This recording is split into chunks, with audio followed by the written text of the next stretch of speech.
Сәлем достар, менің каналыма қош келдіңіздер. Мен бүгін сіздерге қалай мотивациясыз әрекет етуге болады, осы жайлы айтатын боламын. Егер де менің видеом ұнаса, менің каналыма тіркеліп, лайк басуды ұмытпаңыздар. Жалпы достар, мотивация дегеніміз не? Мотивация дегеніміз ол шабыт, яғни сізге белгілі бір нәрсе шабыт сыйлайды. Мысалы, сізге сурет салған шабыт сыйлайды, немесе саяхаттаған, немесе бір жерге барған, немесе сізге жай ғана парктерді аралаған шабыт сыйлауы мүмкін. Бірақтан да біз кез келген жағдайда, мысалға бізге жұмысымыз ол шабыт сыйламайды. Күнделікті бір нәрсені жасау, ол белгілі бір кезде сізді жалықтырып жіберуі мүмкін, немесе ол сізге қаншалықты ұнап тұрған іс болғанымен сіз ол нәрседен көбірек пайда таба алмасаңыз, онда ол іс сізді жалықтырып жібереді.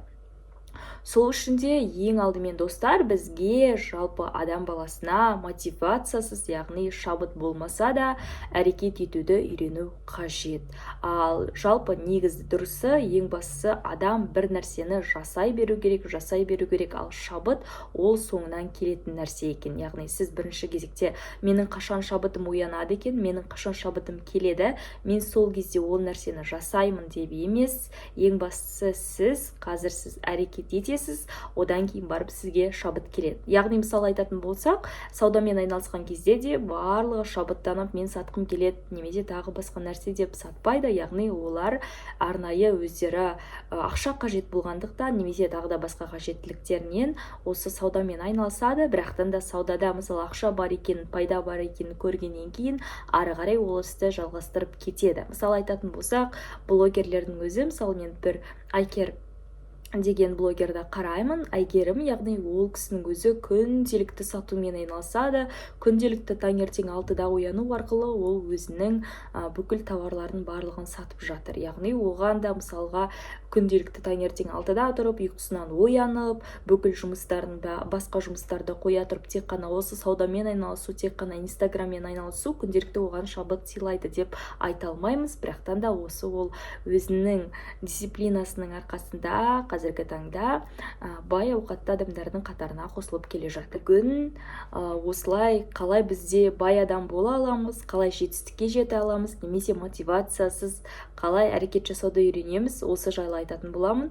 Ең алдымен жалпы біз аз-аздан жасауды үйренуіміз қажет. Бірінші кезектегі ол мәселе аз-аздан жасап үйрену. Бірден сіз мысалға 10 бет, 20 бет кітап оқып кетпеуіңіз мүмкін, бірақтан да тек қана бір ғана кітап оқысаңыз, яғни бір ғана бет кітап оқысаңыз, соның өзі сізге бір күнге жеткілікті болады. Немесе сіз бірдестен 100 мың, 200 мың теңгеге тауар сатпасаңыз да, тек қана бір ғана нәски, бір ғана мысалға кофта үшін бір ғана кішкентай затты сату арқылы өзіңіздің сату қабілетіңізді дамыта аласыздар. Және де ең бастысы аз-аздан үздіксіз жасап отыр. Адамдар біз ойлаймыз, әсіресе қыздар, ол түнгі ұйқыға жатардан алдын міндетті түрде неше түрлі бизнестерді, кәсіптерді ойлаймыз да, бірақтан да оның барлығын ойлап, оның барлығын ойымызда жасап, өзімізді банкротқа ұшыратып, немесе өзімізді осындай бір қайғыға ұшыратып, мен ол ісім жүрмейді, кондитер болса мен заттарымды кім алады, немесе оларды мен қалай жасаймын, қандай дәммен шығады екен деп осының барлығын ойымдап, біз өзімізше ол ойда жасалған кәсібімізді жоққа шығарып жатамыз. Бірақтан да достар, егер де сіздерге бір ой берілетін болса, сол ойды сіздер 24 сағат ішінде жасап үлгеруіңіз қажет. Мысалға сіз жай ғана сіз тауар сатқыңыз келді делік, бірақтан да сіз ол тауарға қазір сізде ақша жоқ, 24 сағат ішінде не істеуіңізге болады? Сіз 24 сағат ішінде контент план жасайсыз. Мысалға сіз әдемі шубаларды сатқыңыз келеді қысқа, бірақтан да ол шубаларды сату үшін сізге не істеу керек? Ең алдымен сіз жай ғана сізде мысалға 200-300 мың немесе 500 мың теңге ақша жоқ, жай ғана сізде 10 мың теңге болса, сіз 10 мың теңгеге бір шуба алдырып сатып көрсеңіз болады. Немесе 20 мың теңгеге 2 шуба алдырып, сол шубаны реклама жасап, инстаграмыңызға салып, ол нәрсені, яғни өзіңіздің контентіңізді қыздырып, осы арқылы, немесе өзіңіздің дос-таныстарыңызға айту арқылы осы бір шубаны сіз сатып көруіңіз қажет. Яғни ойланудан іске көшу қажет. Егер де сіз ойланып жүре беретін болсаңыз, онда ешқандай жетістікке жете алмайсыз. Ал қазіргі таңда жетістікке жеткен адамдардың 100%, 90% оның барлығы да кейде ойлаған заттарын жүзеге асырған жандар. Ал ойланып жүре берсеңіз, ешқашан да сіздің ойыңыз жүзеге аспайды. Өзіңізге ойлануға 5 минут уақыт беріңіз, және де 5 минут уақыттың ішінде сол нәрсені жасап кету қажетсіз. Мысалға, сіз кітап оқығыңыз келді, бірақ сіз мысалға 5 минут ішінде мен не істей аламын, ол кітап менде жоқ қой. Мысалы, сіз бір кітапты оқығыңыз келді, бірақ ол сіздің қолыңызда жоқ. Ең алдымен ютубтан аудио кітап тыңдасаңыз болады 5 минут көлемінде. Немесе келесі кезекте электронды нұсқасын сатып алсаңыз болады. 500 теңге, 1000 теңге аралығында электронды нұсқасын сатып алып, 5 бетін оқып көріңіз. Одан ары қарай сіздің миыңыз, яғни мысалға сіздің ойыңызша, көп адамдардың ойынша негізі кітап оқу өте қиын процесс. Бірақ сіз белгілі бір кітапты бастаған кезде, электронды кітап болсын, аудио кітап болсын, немесе сатып алсаңыз да бір кітапты, ол кітапты бірінші бетін оқығаннан кейін сіз ойлайсыз, мәссаған, не деген жеңіл кітап, қалай тез оқып бітіруге болады деп, яғни сіздің миыңыз мен бұл нәрсені жасай алады екенмін ғой деп соған сене бастайды. Сіз сатуды бастаған кезде де, егер сіз бір затты сата алатын болсаңыз, мен басқа да заттарды сата аламын ғой деп миыңыз сіздің қабылдайтын болады. Ал сіз ол затты жасап көрмей жатып, миыңызға ол өте қиын процесс болып көрінуі мүмкін. Сол үшін де міндетті түрде бір нәрсені 5 минут ішінде жасап көріңіз. Міндетті түрде ойыңызға келсе де кез келген нәрсені жасаңыздар, одан кейін барып нәтижені көресіздер. Көңіл күйге емес, жалпы тәртіпке сүйену керек. Яғни мысалы айтатын болсақ, жаңа Айкер деген қызды алатын болсақ, ол күнделікті сағат 6-да тұрады. Мысалы 6-да білесіздер, менің ұйқым қанған жоқ, түнде кеш жаттым, тағы да басқа нәрсе, мына жерім ауырып тұр, ана жерім ауырып тұр деп неше түрлі өзімізге бір сылтауларды айта аламыз. Бірақтан да егер де біз олай сылтауратып, бір күні басымыз ауырады, бір күні ұйқымыз қанбайды, үшінші күн тағы бір нәрсе осылай сылтаурататын болсақ, біздің бүкіл күніміз босқа өтіп кетеді.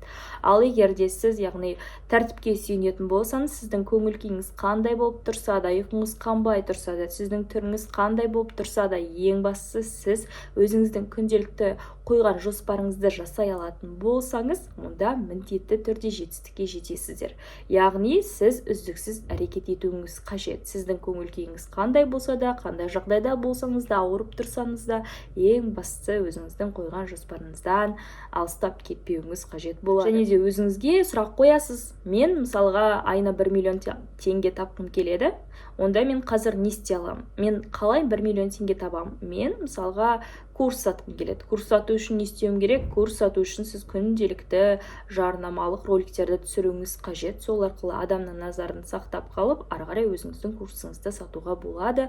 Және одан басқа сізге қаражат керек, тағы басқа ол қаражаттарды қалай аламын, және ол үшін не істеуім керек деп күнделікті өзіңізге сұрақтар қоюыңыз қажет болады. Ол қоршаған ортаны тазала. Яғни сіз мысалы бір нәрсені жасаймын деп айтсаңыз, достарыңыз сізге ой, не істейсің, оны барлық адам жасап жатыр, бұл нәрседен сен ешқандай пайда таппайсың дейтін болсаңыз, онда сіз міндетті түрде ол нәрседен пайда таппайсыз. Өйткені сізге бірінші кезекте өзіңіздің қоршаған ортаңызды тазалау қажет.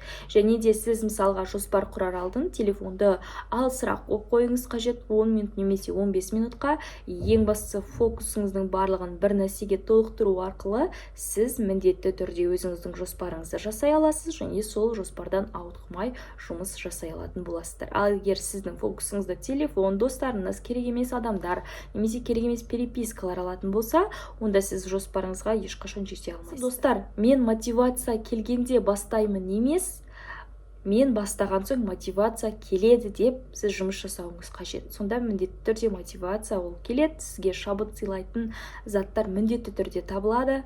Және де ең бастысы сіз өзіңіздің жоспар мақсатыңызды нықтап қойып алуыңыз қажет. Егер де сізде нақты мақсат болмаса, оған жететін жоспар болмаса, онда сізде оған жалпы ол істі атқаруға деген шабыт та пайда болады. Кітапты оқуды кейінге қалдырып жүрсеңіз, онда осы күннен бастап, бүгіннен бастап сіз бір кітапты, кез келген кітапты алып, бір бетін оқып көріңіз.